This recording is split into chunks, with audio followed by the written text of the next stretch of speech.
¿Cómo presentar esto? Yo creo con los sonidos directamente. Se cuenta que quizá hacia los años 80, a principios, un equipo de expedicionarios soviéticos, penetrando en lo más hondo de la Tierra, se encontraron con unos sonidos que no esperaban. Para muchos estos son los sonidos del infierno. Estén atentos, por favor.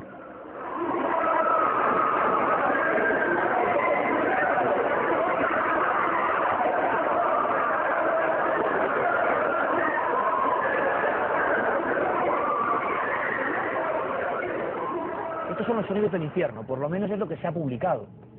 Que un grupo de investigadores en una zona inhóspita de Siberia penetró con sus perforadoras y, según declaraciones de un tal doctor Azakov, y esto se publicó en Medio Mundo, a unos 14,4 kilómetros, estoy dando los datos concretos, repito, que se hicieron públicos en su momento.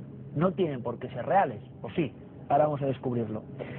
Esa operación se encontró con una zona donde ese taladro entraba mucho mejor.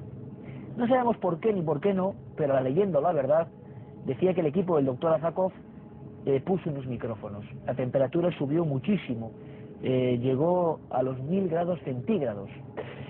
Y de pronto empezaron a surgir estos sonidos, sonidos de gritos, de lamentos, que ustedes han escuchado y que ahora vamos a analizar con atención. Esto se ha convertido, la historia de ese equipo de investigadores en Siberia, en la época, digámoslo así, del muro de Berlín, en algo absolutamente legendario. Para la inmensa mayoría de personas, mito del área de Internet. Ni hubo equipo, ni existe ese pozo tan profundo, evidentemente, y mucho menos se grabó. Y claro, yo sabía que un buen amigo de este programa, el jefe de Ciencia y Tecnología del diario ABC, José Manuel Nieves, sabía más cosas increíbles, que les van a sorprender. José Manuel, como siempre, buenas noches. Buenas noches, Iker. Esta historia, lo hablamos tú y yo muchas veces, ¿verdad? Es difícil de superar en cuanto a todo el componente cinematográfico, sí, casi que tiene, ¿verdad? Parece un guión hecho, es proceso para ser llevado al cine o algo así. Sí. Y un guión que yo creo, José Manuel, que además tuvo mucho impacto y lo sigue teniendo. Porque para mucha gente, y esto es lo importante, esos sonidos que ahora vamos a analizar se convirtieron en una causa de fe. Sí, absolutamente. Lo que pasa es que, como pasa con todas las cosas, ten en cuenta que estos sonidos fueron grabados hace casi 40 años. El experimento científico, o el trabajo científico al que hacía referencia, es real. Claro, esa es la primera, que yo creo que ya me quedé aquí diciendo, ¿cómo, José Manuel, que no es leyenda urbana, que no se han inventado unos tipos? No, lo que es real y forma parte de un proyecto ambiciosísimo que se hizo en la antigua Unión Soviética. Sabes que los soviéticos se caracterizaban por hacer proyectos majestuosos, muy grandes, y desviaban ríos y colocaban, ahora este lago me lo llevo a otro lado.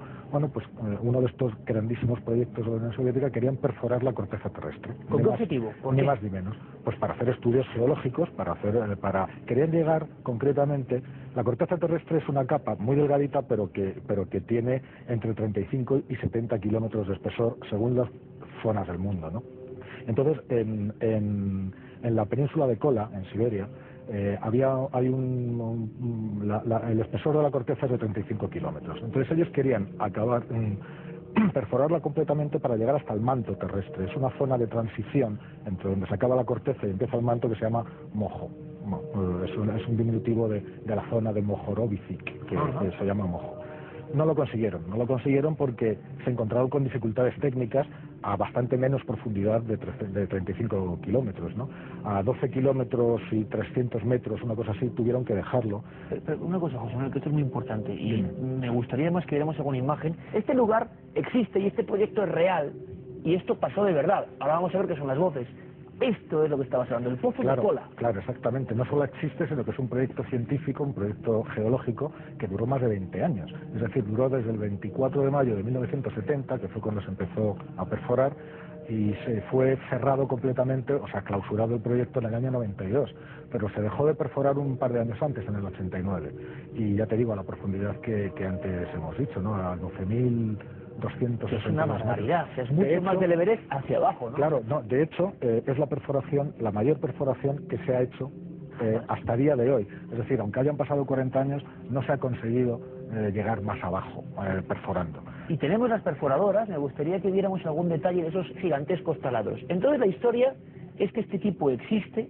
Al parecer alguien es indiscreto en aquella época. La historia, creía mucha gente que era del año 90, 91, se hace pública en internet en el 95. Eso es una perforadora, claro. efectivamente. ¿Esto qué es? Esto es un taladro, esto es una broca con una serie de taladros con puntas de diamante que se utilizan para perforar las rocas. Son parecidas a las tuneladoras que hacen los túneles del metro, ¿no? Lo que pasa es que esto es hacia abajo. Y claro, imagínate bajar eso más de 12 kilómetros,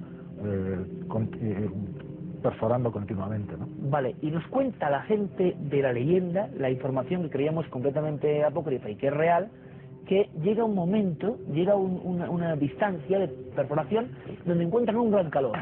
Y entonces deciden cómo grabar. Aquí hay muchas dudas. Pero también hablando con miembros del CSIC, el doctor Balbuena, geólogos y diferentes especialistas, nos hablaban que sí, que se han hecho grabaciones. Vamos paso a paso. Que se ha grabado. Vamos paso a paso. No sabemos si este sonido efectivamente se grabó o no se grabó. Ten en cuenta que durante 20 años pasan muchos científicos y hay de todo. Entonces este doctor al que hacías referencia, que fue el que hizo las primeras declaraciones de que eran los sonidos del infierno, pues puede que dijera la verdad, vamos, o que él pensara que dijera la verdad, o puede que no. Grabaciones geológicas son bastante comunes, se hacen muchas veces. De hecho, hay grupos en Japón y grupos en Estados Unidos que utilizan las grabaciones para, digamos, escuchar el sonido de las placas tectónicas, ¿sabes?, sobre las que están los continentes, porque toda la corteza terrestre está rota en distintas placas que se mueven e interaccionan entre sí. Es decir, se chocan, se rozan, y genera un sonido, se superponen, claro. Entonces, esos sonidos, lo que están intentando es ser capaces, a partir del sonido, de predecir los terremotos. Luego está el tema de por qué se pararon las excavaciones, las perforaciones. Entonces, hay dos versiones. La versión científica y técnica, que es la que yo puedo aportar. La cuestión es que se encontraron con casi el doble de la temperatura que ellos pensaban encontrarse a esas profundidades, y los instrumentos sencillamente no aguantaban. Entonces, hubo un momento que intentaron lo que pudieron, y tuvieron que suspender porque no les aguantaban los instrumentos, tuvieron que parar, y pararon a esa profundidad. Y luego surge la leyenda, ¿no? Y luego está la leyenda. Entonces, según la leyenda, que además fue difundida por algunos de los geólogos, como este doctor que tú citabas antes, dijeron que no, que el motivo no había sido ese, que no había sido un motivo técnico, y no es más que el proyecto original de la Unión Soviética no era perforar la corteza terrestre, como de hecho era, sino buscar el infierno, o sea, encontrar una prueba imagínate los soviéticos buscando el infierno. Bueno, pues se llegó a decir incluso eso, ¿no? Y que no solamente lo habían intentado, sino que lo habían conseguido. Vamos a volver a escuchar esto, y quizá incluso, José Manuel, si he tenido ocasión de escuchar algún otro sonido geológico, digamos, eso es lo que te iba a comentar. y tiene un cierto parecido en algunos aspectos, no hay dos puntos iguales, pero lo que yo he oído otras veces son, pues imagínate, chirridos, que pueden ser muy bien la explicación lógica de estos gritos. Vamos a una cosa, vamos a escucharlos, ¿te parece? Que sí. La gente lo escuche, la grabación en completo, y luego tú me comentas qué podría ser, si esto realmente pertenece a esa grabación concreta que se hizo en el Pozo de Kola, en Siberia, entre los años 70 y 1980 aproximadamente. Escuchamos, por favor, muy atentamente. Estos son los sonidos que dieron la vuelta al mundo, llamados sonidos del infierno por parte de un equipo de investigadores reales soviéticos.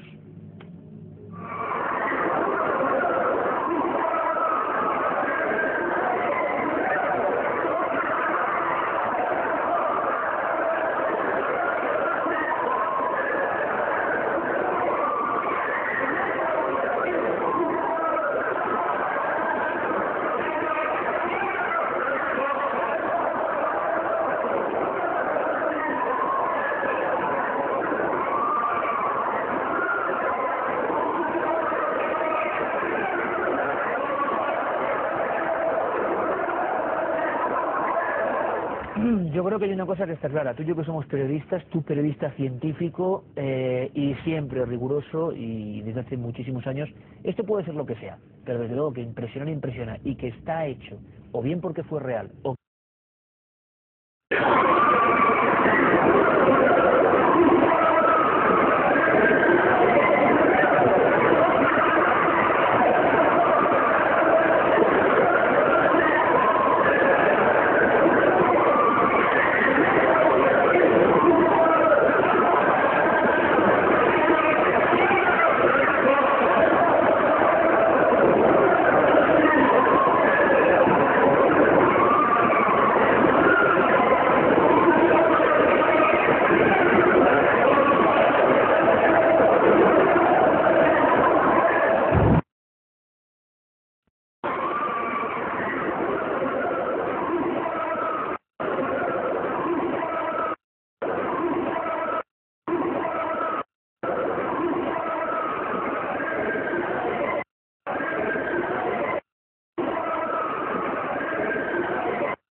Thank you.